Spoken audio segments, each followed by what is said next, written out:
warahmatullahi wabarakatuh. Waalaikumsalam warahmatullahi wabarakatuh. Perkenalkan, kami dari kelompok 4 yang pada kesempatan hari ini kami akan mempresentasikan hasil pembuatan paper yang telah kami buat. Nah, di samping saya sudah ada pemateri 1 sampai pemateri 7. Saya persilakan memperkenalkan diri pada pemateri 1. Baik, perkenalkan nama saya Fathiyah Bisa sebagai pemateri pertama. Perkenalkan nama saya Budi Natia sebagai pemateri kedua. Baik, saya sendiri sebagai pemateri ketiga. Baik, perkenalkan nama saya Yurfianti Herman sebagai pemateri keempat. Baik, perkenalkan nama saya Dita Mutia sebagai pemateri kelima. Baik, perkenalkan nama saya Yana Valencia sebagai pemateri keenam. Baik, perkenalkan nama saya Almanzur Zaman sebagai pemateri ketujuh. Baik, untuk mengefisienkan waktu langsung saja saya serahkan kepada pemateri pertama untuk mempresentasikan apa yang mau dipresentasikan. Baik, materi yang akan saya sampaikan pada hari ini mengenai pengertian validitas dan reliabilitas. Langsung saja ke pengertian validitas. Nah, validitas merupakan derajat kemampuan suatu tes yang mengukur apa yang hendaknya diukur. Nah, perlu kita ketahui bersama bahwasanya secara tidak langsung itu meliputi teks dan skala yang terdiri atas sejumlah tugas yang dipilih untuk berfungsi sebagai indikator hasil belajar siswa. Nah, validitas juga berkenaan dengan ketepatan alat penilaian terhadap konsep yang dinilai sehingga betul-betul menilai apa yang seharusnya dinilai. Nah, sebagai contoh, menilai kemampuan siswa dalam matematika. Misalnya, siswa diberikan soal dengan kalimat yang panjang dan berbelit-belit sehingga siswa susah menangkap pertanyaan yang telah diberikan oleh gurunya, sehingga siswa tersebut tidak dapat memahami pertanyaan yang telah diberikan. Langsung saja ke pengertian reliabilitas. Nah, pengertian reliabilitas adalah alat untuk mengukur suatu kuesioner yang mempunyai indikator dari variabel atau konstruk. Nah, menurut Salam 2003 berpendapat bahwasannya reliabilitas adalah kesamaan hasil pengukuran atau pengamatan bila fakta atau kenyataan tadi diukur atau diamati berkali-kali dalam waktu yang berlainan. Alat dan cara mengukur atau mengamati sama-sama memegang peranan penting dalam waktu yang bersamaan. Nah, suatu kuesioner dikatakan reliabel atau handal jika jawaban seseorang terhadap pernyataan konsisten dari waktu ke waktu hasilnya tetap sama. Jadi, uji reliabilitas adalah suatu uji atau tes untuk mengetahui ketepatan tersebut. Artinya, kapanpun tes digunakan dapat memberikan hasil yang sama atau relatif sama. Baik, itu saja materi yang dapat saya sampaikan. Saya kembalikan kepada Ahmad. Baik, terima kasih atas pemaparan materi pertamanya. Saya lanjut kepada pemaparan materi kedua. Baik, bagian B yaitu teknik-teknik validitas dan reliabilitas. Yang pertama, teknik-teknik validitas. Teknik-teknik validitas ini terbagi menjadi dua. Yang pertama, validitas tes acuan normatif dan validitas tes acuan patokan. Yang akan saya bahas pertama di sini adalah validitas tes acuan normatif. Yang pertama ada validitas isi, merupakan derajat di mana suatu tes mengukur bidang-bidang isi pelajaran yang hendak diukur.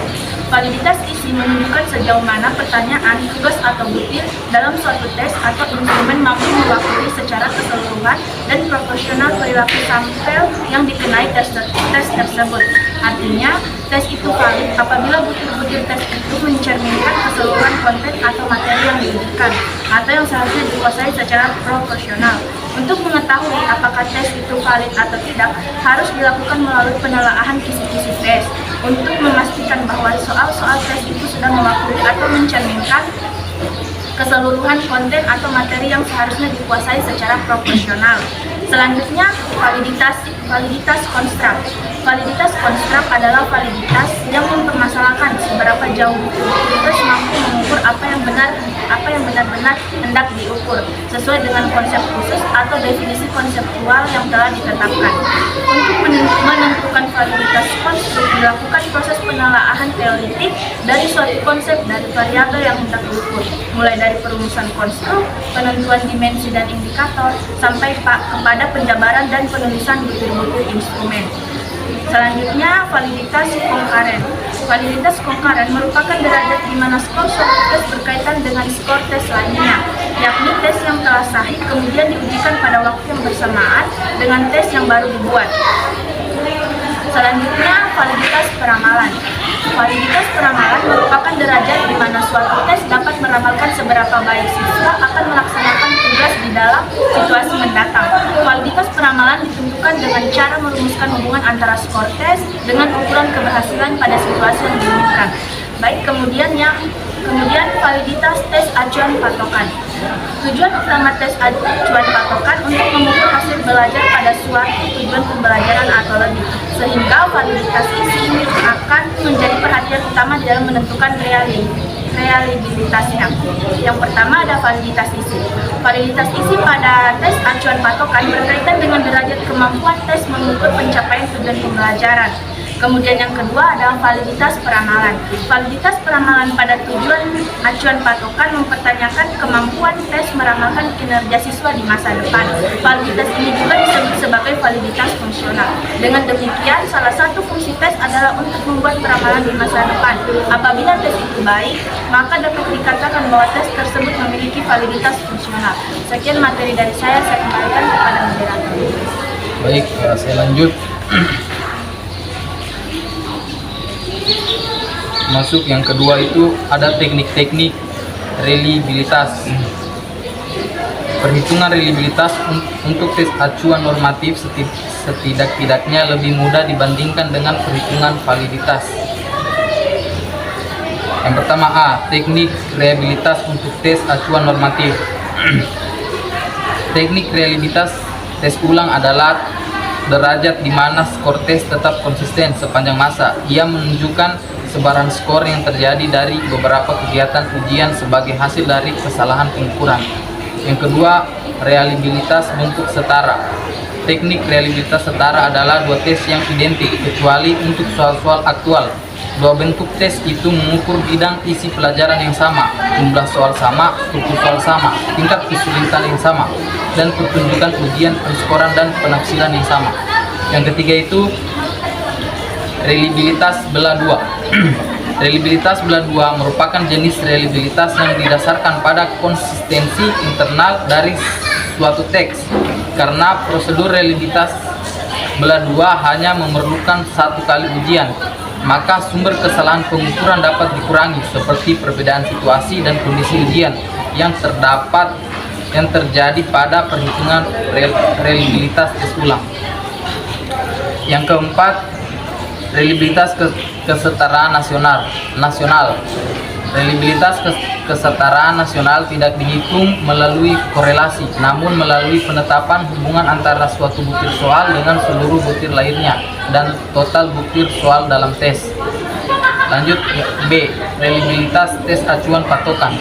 Reliabilitas tes acuan patokan mengacu pada konsistensi tes mengukur apa yang diukur. Perhatian tes acuan patokan adalah asesmen derajat stabilitas atau kesetaraan, yakni reliabilitas bentuk teks ulang dan kesetaraan. Yang kemudian itu tes acuan patokan non materi. Walaupun secara teoritik variabilitas skor yang dicapai siswa tidak ada dalam tes acuan patokan, namun demikian variabilitas tetap ada. Oleh karena itu, apabila tes acuan patokan itu diterapkan dan ditingkatkan kinerja setiap pada siswa dicatat, maka hampir selalu terjadi variabilitas skor. Derajat variabilitas itu akan bervariasi dari kelompok ke kelompok dan dari tes ke tes lainnya. Lanjut yang kedua, tes acuan patokan materi. Livingstone telah mengusulkan pendekatan untuk membuat estimasi reliabilitas tes acuan patokan. Rumus yang digunakan pada dasarnya adalah generalisasi dan teori reliabilitas klasik. Rumus yang digunakan itu menghitung reliabilitas tes acuan patokan dengan cara pertama-tama menghitung reliabilitas tradisional seperti pada acuan tes normatif, kemudian menyesuaikan berdasarkan pada pada kriteria skor tes acuan patokan. Rumus yang digunakan hanya cocok untuk jenis tes. Baik, itu saja pemaparan dari materi saya. setelah pemateri ketiga, saya lanjutkan kepada pemateri keempat untuk membacakan materi. Baik, terima kasih atas kesempatan yang diberikan kepada saya. Langsung saja materi keempat tentang faktor-faktor yang mempengaruhi rehabilitas dan validitas. Yang pertama yaitu faktor-faktor yang mempengaruhi rehabilitas. Nah, yang saya akan jelaskan ada 3. Yang pertama yaitu panjang tes. Nah, di mana panjang tes ini dia merujuk pada jumlah item atau pertanyaan yang terdapat di dalam isi tes tersebut. Nah, kemudian panjang tes juga ini dapat mempengaruhi rehabilitas. Karena kenapa? Karena karena panjang tes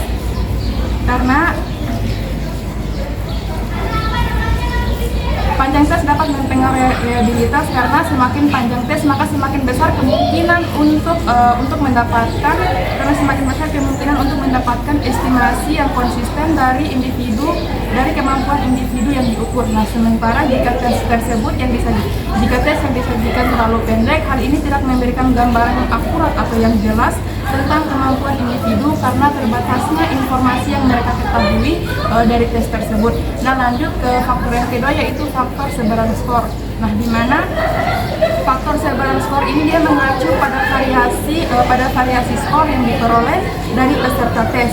Kemudian sebaran skor yang sempit atau terlalu homogen dapat mengurangi rehabilitas tes karena tidak memberikan informasi yang cukup untuk membedakan antara individu yang memiliki kemampuan yang berbeda. Nah, sementara jika sebaran skor tersebut luas atau heterogen, hal ini dapat meningkatkan rehabilitas tes dengan memberikan variasi yang cukup untuk mengukur kemampuan individu secara akurat. Nah, selanjutnya poin yang ketiga yaitu keobjektifan skor. Nah, di mana keobjektifan skor di sini dia berkaitan dengan konsistensi dalam pemberian skor oleh penilai atau alat pengukuran.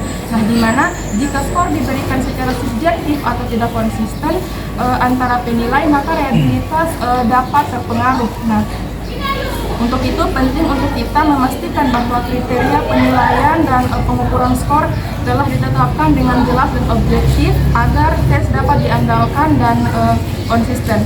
Lanjut ke faktor-faktor yang mempengaruhi validitas. Di mana faktor-faktor yang mempengaruhi validitas ada 3. Yang pertama itu faktor internal tes atau faktor yang berasal dari luar tes. Nah, kemudian yang kedua itu faktor eksternal tes atau faktor yang berasal dari luar tes. Faktor internal tes, faktor yang berasal dari dalam tes. Individu ini penting karena mempengaruhi cara individu merespon instrumen pengukuran dan memahaminya dapat membantu dalam investasi hasil tes dengan benar. Mungkin itu saja pemaparan materi dari saya kembalikan ke moderator. Baik, itulah pemaparan yang telah dipaparkan pada pemateri keempat. Saya lanjut kepada pemateri kelima untuk memaparkan materinya. Baik, terima kasih atas kesempatan dari direktur saya. Materi selanjutnya tentang uji validitas dan rehabilitas. Yang pertama itu uji validitas. Uji validitas yang digunakan dalam penelitian adalah validitas konstruk atau konstruk validity. Menurut Jack R. Frankel dalam Srikar, validitas konstruk merupakan validitas yang terluas cakupannya dibandingkan dengan validitas lainnya. Karena melibatkan banyak prosedur yang termaksud validitas isi dan validitas kriteria. Uji validitas digunakan rumus korelasi produk momen sebagai berikut. Yang pertama yaitu rumus korelasional produk momen. Rumusnya RXY sama dengan N kali X sigma XY kurang sigma X kali sigma Y per akar dalam kurung N kali sigma X 2 kali sigma Y pangkat 2. Keterangan dari rumus di atas yaitu RXY sama dengan koefisien korelasi suatu butir atau item. Yang kedua N sama dengan jumlah subjek. Yang ketiga X sama dengan skor suatu butir atau item. Dan yang terakhir yaitu skor Y atau skor total menurut Arikunto 2005 halaman 72. Yang kedua, rumus korelasional poin biserial. Apabila variabel 1 berupa data diskret murni atau data dikotonomik, sedangkan variabel 2 berupa data kontinu, maka teknik korelasi yang tepat untuk digunakan adalah teknik korelasi poin biserial dengan rumus RPBI sama dengan MP kurang MP per SDT kali akar P per I. Keterangan dari rumusnya yaitu RPBI sama dengan koefisien korelasi Owen-Biserial yang melambangkan kekuatan korelasi antara variabel 1 dan variabel 2 yang dianggap sebagai validitas item. Yang kedua, MP, yaitu skor rata-rata hitung yang dimiliki util tes T yang untuk butir item yang bersangkutan telah dijawab dengan betul. Yang ketiga, MT, yaitu skor rata-rata dan skor total. Yang keempat, SDT, yaitu deviasi standar dari skor total. Yang selanjutnya yaitu P, yaitu proporsi tes T yang menjawab betul terhadap butir item sedang diuji validitas itemnya. Sedangkan yang terakhir yaitu Q, yaitu kebalikan dari P, yaitu proporsi tes T yang menjawab salah terhadap butir item yang sedang diuji validitas itemnya. Mungkin itu saja materi dari saya kembalikan pada moderator. Baik, itulah pemaparan dari pemateri kelima. Selanjutkan kepada pemateri ke-6 pemaparan materi.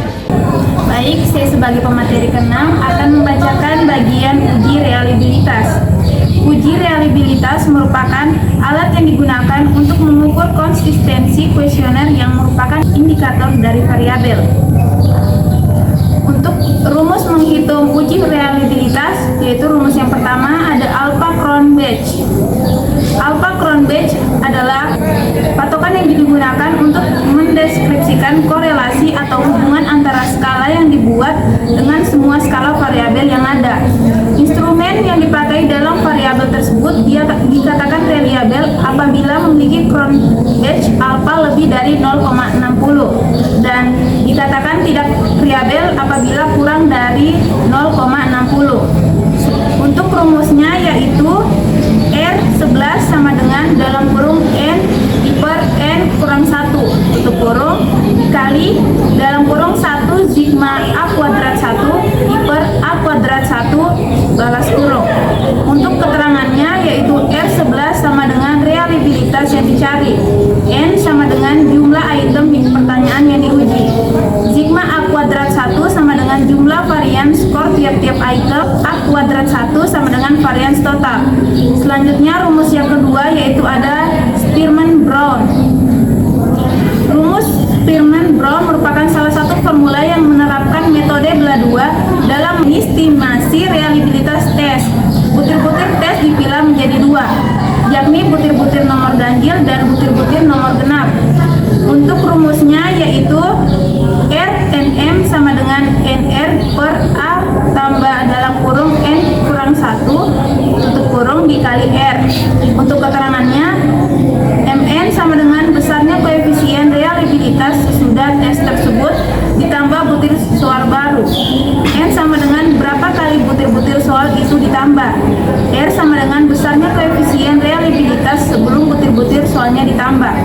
Selanjutnya rumus yang ketiga yaitu ada rumus Flanagan. Rumus Flanagan memiliki syarat diantaranya data yang digunakan merupakan instrumen dengan skor 1 dan 0 jumlah butir. Baik, itulah hasil pemaparan materi dari pemateri ke-6. Saya lanjutkan kepada pemateri ke-7 untuk memaparkan materi. Baik, terima kasih. Rumus keempat untuk uji reliabilitas yaitu rumus Rulon atau rumus belah dua awal akhir. Jika ingin menggunakan rumus ini, harus pada teknik belah dua ada dua persyaratan yang harus dipenuhi, yaitu butir pertanyaan harus genap dan antara belahan pertama dan belahan kedua harus seimbang. Menurut Rulon reliabilitas dapat dipandang dari adanya selisih skor yang diperoleh oleh responden pada belahan pertama dan belahan kedua.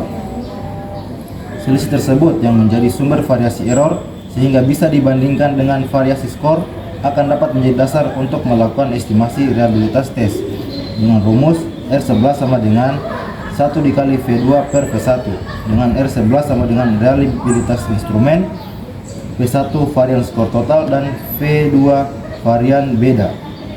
Yang kedua, rumus KR20 atau rumus Kuder-Richardson.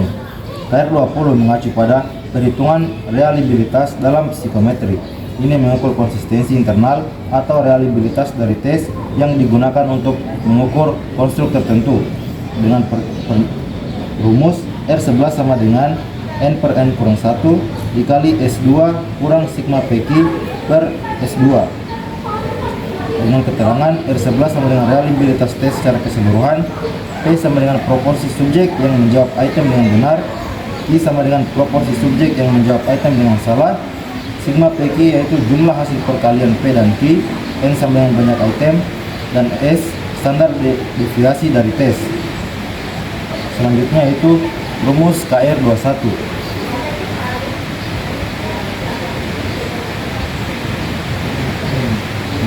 Rumus KR21 juga digunakan dalam psikometri untuk mengukur konsistensi internal atau reliabilitas dari sebuah tes. Ini mirip dengan rumus KR20, tetapi lebih tepat ketika jumlah item dalam tes sedikit. Dengan rumus R11 sama dengan N per N kurang 1 dikali M dikali N kurang M per MS kuadrat. Dengan keterangan R11 sama dengan reliabilitas instrumen, S sama dengan variance skor total, N banyak metode pertanyaan, M skor rata-rata, G rumus Hoyt. Sekian dari saya kembalikan kepada moderator. Baik, terima kasih kepada PPG 7 sekaligus penutup. Nah, dengan terselesaikannya hasil pemaparan materi yang telah kami bawakan dari tugas paper, kami dari kelompok 4 mengucapkan terima kasih. Kurang dan lebihnya mohon dimaafkan. Wabillahi taufiq wal hidayah. Wassalamualaikum warahmatullahi wabarakatuh. Waalaikumsalam warahmatullahi wabarakatuh.